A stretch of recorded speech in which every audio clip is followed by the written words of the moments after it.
భారతదేశం మీద చేసే ఒక యుద్ధం గురించి, అది కాకుండా భారతదేశాన్ని కొట్టాలంటే అటు మూలాలను కొట్టాలి ముందు అని చెప్పి భగవద్గీత పైన చేయబెడుతున్న సన్నివేశంతో నిన్న మాసివ్ తాండవం స్టార్ట్ చేశారు. ఆ మాసివ్ తాండవంలో మనకు అర్థమవుతుంది ఏంటంటే వేరే దేశస్తులు, అంటే నా ఎస్టిమేట్ ప్రకారం పాకిస్తాన్ ఇలాంటి వాళ్ళు మన దేశాన్ని కొట్టాలనుకుంటే మన హైందవ ధర్మాన్ని కొట్టడానికి, అంటే భగవద్గీతను చూపించారు, హైందవ ధర్మాన్ని కొట్టడం కోసం మూలాలు కదిలితే తప్ప భారతదేశాన్ని పూర్తిగా కొట్టలేము అని చెప్పిన ఒక నేపథ్యంలో నిన్న ట్రైలర్ స్టార్ట్ అయింది. Where there is bad parallelly there is god, be brave అని బాలకృష్ణ గారి డైలాగ్ తో మనం అబ్జర్వ్ చేస్తే భారతదేశాన్ని కొట్టాలంటే అక్కడున్న మూలాలను అడ్డం పెట్టుకుని కొట్టాలన్నప్పుడు ఇమ్మీడియట్ గా బాలకృష్ణ గారి ఎంట్రీ స్టార్ట్ అవుతుంది డైలాగ్ తో.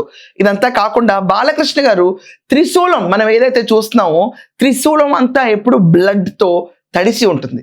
నీళ్ళలో తీసే బాలయ్య గారు వేరు, త్రిశూలంలో తడిసున్న బాలకృష్ణ గారు వేరు. అఖండాలో మనం చూసుకుంటే యోధుల్లాగా వేసిన అఘోరాగా వేసిన బాలకృష్ణ గారు ఇక్కడ మనం చూస్తే లాంగ్ హెయిర్ లో కనిపిస్తారు, షార్ట్ హెయిర్ లో కనిపిస్తారు.